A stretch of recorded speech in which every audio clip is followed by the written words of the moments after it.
Hello student, आज की class में डिस्कस करेंगे most important topic quantum number को, जो काफ़ी इम्पोर्टेंट हो जाता है CUET exam, IT JEE, NEET और उत्तराखंड एलटी, टीजीटी, पीजीटी जितने भी केमिस्ट्री से रिलेटिव एग्ज़ाम होते हैं उनके लिए काफ़ी बेनिफिशियल होगा।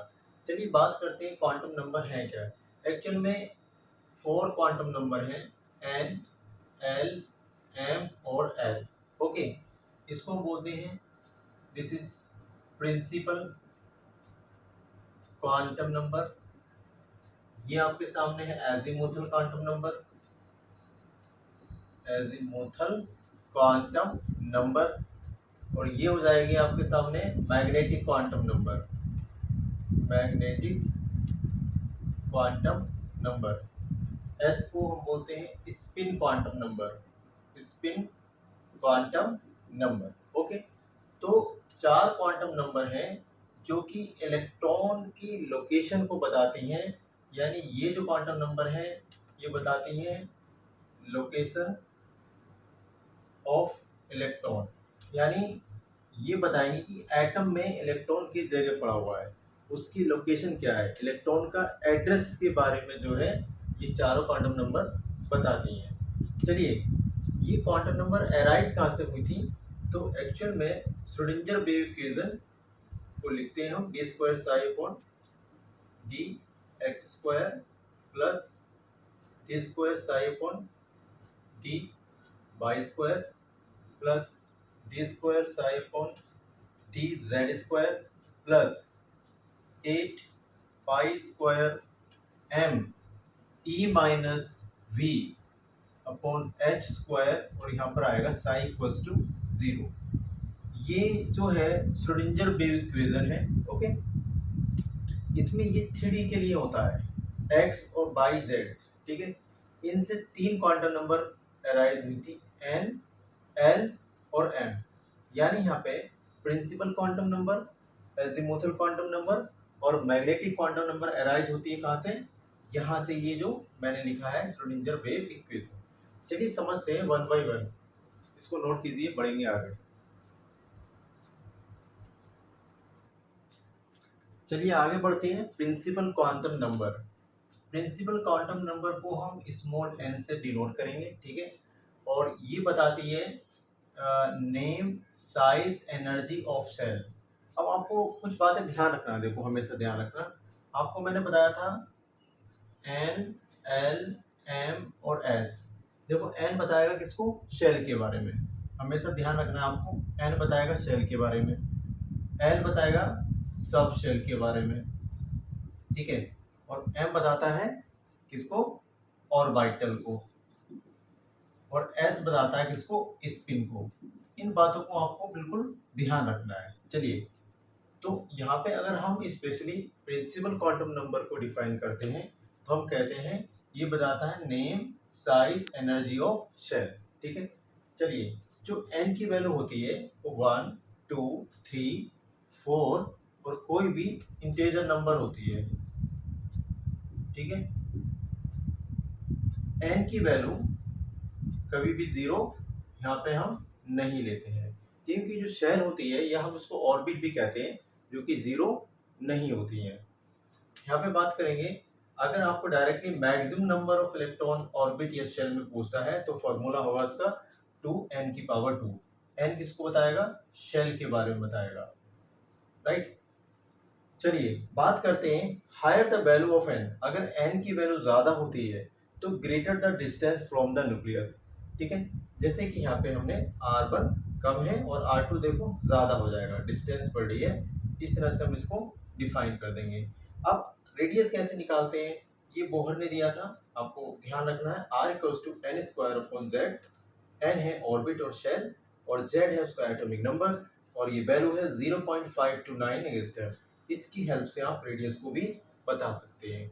चलिए बात करते हैं next quantum number, azimuthal quantum number की।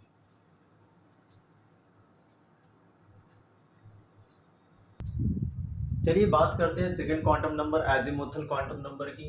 एजीमुथल क्वांटम नंबर को हम एंगुलर क्वांटम नंबर या सब्सिडियरी क्वांटम नंबर भी कहते हैं। ठीक है, इसमें आपको ध्यान रखना है, इस शेप ऑफ ऑर्बिटल के बारे में बताती है, ऑर्बिटल का शेप कैसा है। मैंने आपको अभी बताया था, आपको ये बात ध्यान रखना, एन, एल, एम और एस ये बताएगा शेल को, ये बताएगा सब शेल को, ठीक है, और ये बताएगा ऑर्बिटल को, और ये बताएगी एस स्पिन को, ठीक है। इन बातों का ध्यान रखना आपने, ठीक है। ये बता रहा है शेप ऑफ ऑर्बिटल, एक्चुअल में ये एड्रेस जो दे रहा है सब शेल का ही एड्रेस देता है, इस बात को भी ध्यान रखना आपने। यहाँ पे इसकी जो वैल्यू होती है वो 0 इंक्लूड करते हैं हम 1 to 3, और हम इसको लिखते हैं n-1 तक इंटीजर नंबर होती है, ठीक है। चलिए बात करते हैं एल की जो वैल्यू है 0, 1, 2, 3, 0 हम इंक्लूड कर रहे हैं, तो सबशेल जो होती है 0 के लिए एस होती है, बिल्कुल याद रखना, एस फॉर शार्प होता है, 1 पी, पी फॉर प्रिंसिपल, 2 के लिए डी होता है जिसे हम डिफ्यूज बोलते हैं, और 3 के लिए एफ होता है जिसे हम फंडामेंटल कहते हैं। ये भी क्वेश्चन आ सकता है, इसको भी लिख लेंगे। इसको हम शार्प बोलते हैं, इसको हम प्रिंसिपल बोलते हैं, पी को यहाँ पे इस तरह से हमने रिप्रेजेंट किया है, और डी को हम डिफ्यूज्ड बोलते हैं, और एफ का मीनिंग होता है यहाँ पर फंडामेंटल। ओके, यहाँ पे जो एन है, एन प्रिंसिपल क्वांटम नंबर है, अगर ये 0 होता है तो इसकी वैल्यू 1 होगी, ठीक है। अगर यहाँ पे 1 होता है तो इस तरह से हम इसको 2 लिखेंगे, और यहाँ पे हम इसको 3 लिखेंगे, और यहाँ पे इसको 4 लिखेंगे। ये आपने देखा, ये जो है प्रिंसिपल क्वांटम नंबर है। चलिए बात करते हैं हम यहाँ पे एल की, यानी azimuthal quantum number. Azimuthal quantum number को हम स्मॉल एल से रिप्रेजेंट करते हैं। यहाँ पे आप देखेंगे ये 1 है तो एल की वैल्यू 0 आती है, 2 होने पर एक बार 0 और 1 दो वैल्यू होंगी, 3 होने पर 0, 1, 2, एंड 4 होने पर 0, 1, 2 एंड 3।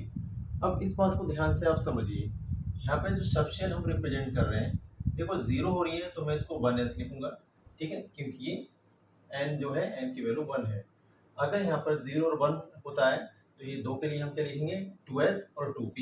इसी तरह से 3 वैल्यू है 0, 1, 2, 3, इसके लिए 3s, 3p, 3d आएगा। एंड यहाँ पे 4 है, इसके लिए 0, 1, 2, 3। अब इसके लिए हम क्या लिखेंगे, 4s, 4p, 4d, और यहाँ पे 4f आ जाएगा। तो इस तरह से सब शेल को हम रिप्रेजेंट करते हैं, सिंपल। यहाँ तक नोट कीजिए, बढ़ते हैं आगे।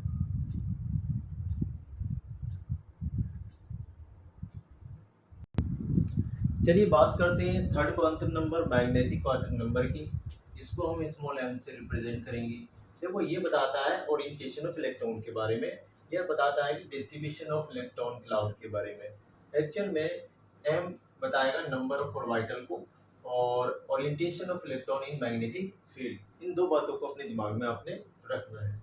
अब यहाँ पे देखिए, इसकी जो वैल्यूज होती हैं वो ओरिएंटेशन के साथ हम बात करते हैं मैग्नेटिक फील्ड में, तो -l से +l तक होती है, इंक्लूड 0, हम 0 भी इसमें इंक्लूड करते हैं। टोटल वैल्यूज़ की अगर हम बात करते हैं तो वो 12 + 1 होती है। चलिए अब बात करेंगे कि जो वैल्यूज़ होती हैं कैसे हम इसको निकालते हैं और कैसे रिप्रेजेंट करते हैं।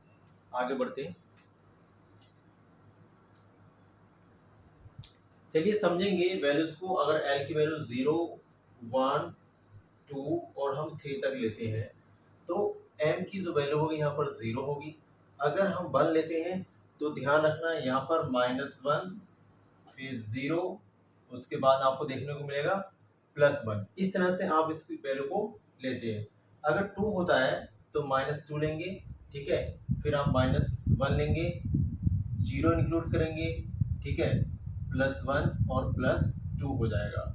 इसी तरह से 3 आता है तो -3 लेंगे, -2, -1, 0, +1, +2 और ये +3। अब ध्यान से समझना आपने, 0 होने पर आपको पता है कि यहाँ पे आता है s, एक बार फिर से लिखते हैं s ऑर्बिटल, यहाँ पर p और यहाँ d, और यहाँ पे आता है f ऑर्बिटल। इस तरह से मैंने आपको सब शेल का रिप्रेजेंटेशन बताया था। तो इसका जो ऑर्बिटल आप बनाएंगे वो एक बनाएंगे, और उसमें कितने इलेक्ट्रॉन होंगे, 2 इलेक्ट्रॉन होंगे, ठीक है। ऐसे ही p सब शेल के लिए आप लिखेंगे इस तरह से, 3 ऑर्बिटल को रिप्रेजेंट करेंगे, और इसमें कितने इलेक्ट्रॉन होंगे, मैक्सिमम 6 इलेक्ट्रॉन होंगे। इसी तरह से डी ऑर्बिटल को आप लेते हैं तो डी में आप देखेंगे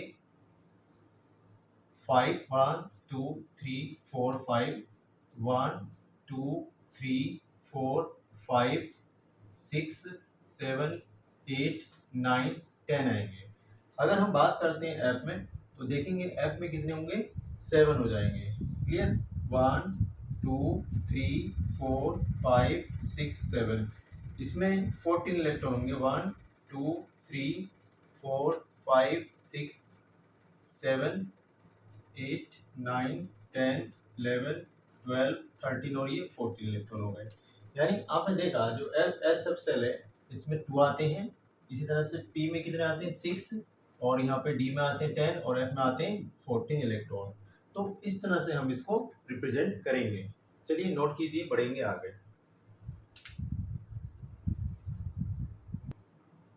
चलिए बात करते हैं फोर्थ क्वांटम नंबर हमारे सामने है स्पिन क्वांटम नंबर। एक्चुअल में इसको हम स्मॉल एस से रिप्रेजेंट करेंगे और ये बताता है, देखो स्पिन नाम से ही पता लग रहा है ये स्पिन को बताता है और स्पिन का मीनिंग यहाँ पे ये होता है कि ये अगर इलेक्ट्रॉन इस तरह से है तो ये बताएगा क्लॉकवाइज रोटेशन और इसको हम प्लस हाफ बोलेंगे। ठीक है, इलेक्ट्रॉन ऐसे अगर हम फिल करते हैं तो ये बताता है एंटी क्लॉकवाइज रोटेशन को और इसको हम माइनस हाफ कंसीडर करेंगे। ठीक है, यानी आपने देखा कि इस तरह से हम ऑर्बिटल में इलेक्ट्रॉन जो फिल करते हैं ये इलेक्ट्रॉन होता है प्लस हाफ वाला और ये जो इलेक्ट्रॉन होता है ये माइनस हाफ होगा। ठीक है, चलिए अब कुछ क्वेश्चंस की हम बात करते हैं, आगे बढ़ेंगे, इसको नोट कीजिए। चलिए क्वेश्चन डिस्कस करेंगे।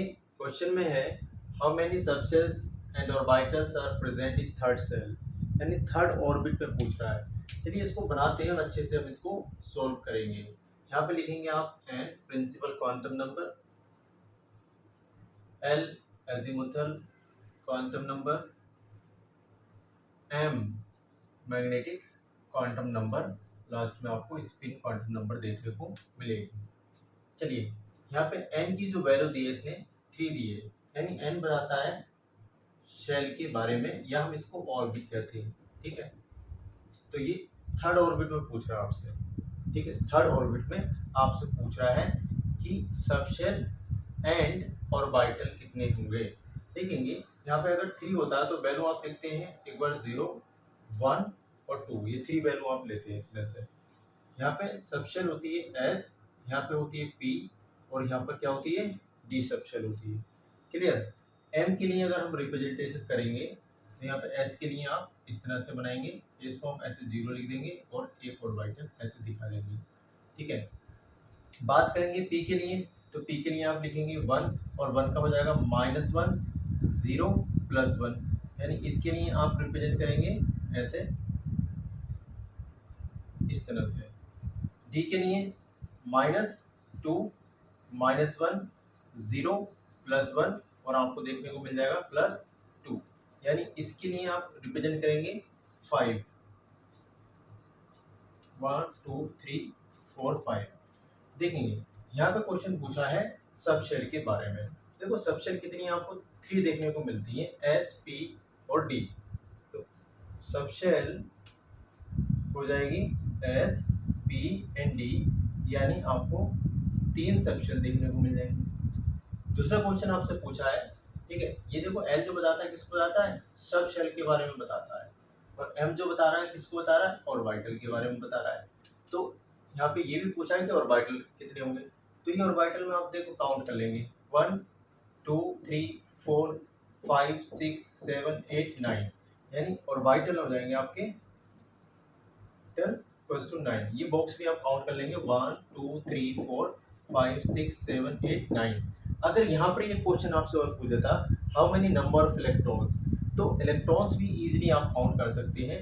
अगर यहाँ पे आपको एक क्वेश्चन और दे देता है सबशेल और इलेक्ट्रॉन भी पूछता है तो कैसे काउंट करेंगे। देखो एक में मैक्सिमम 2 होते हैं, इसमें ऐसे 1 2 3 4 5 या 6 आएंगे और यहाँ पे आपको पता है 1 2 3 4 5 6 7 8 9 और 10।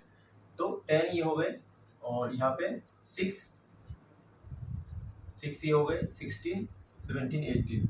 यहाँ पे जो इलेक्ट्रॉन आ जाएंगे वो कितने आएंगे, 18 इलेक्ट्रॉन आएंगे। इस तरह से आप सब शेल को भी बता देंगे, और वाइटल के बारे में बता देंगे, और इलेक्ट्रॉन कितने उनको भी बता देंगे। एक तरीका और है, अगर आपको इलेक्ट्रॉन डायरेक्टली ऐसे भी कर सकते हैं, निकाल सकते हैं 2n⁻2 से, तो n की वैल्यू यहाँ पे 3 रखेंगे, 2 इंटू 3, और इस तरह से यहाँ पे आप कर लेंगे, तो डायरेक्टली आपको यहाँ पे कितने मिल जाएंगे, 18 इलेक्ट्रॉन देखने को मिल जाएंगे। तो इस तरह से भी आप इलेक्ट्रॉन को बता सकते हैं। तो सबसे इजी यही है कि इस तरह से आप बना लीजिए, और वो आपसे कोई भी क्वेश्चन पूछता है सबशेल और वाइटल या इलेक्ट्रॉन के बारे में, तो आप इजीली उसको कर लेंगे। चलिए मिलते हैं नेक्स्ट वीडियो में।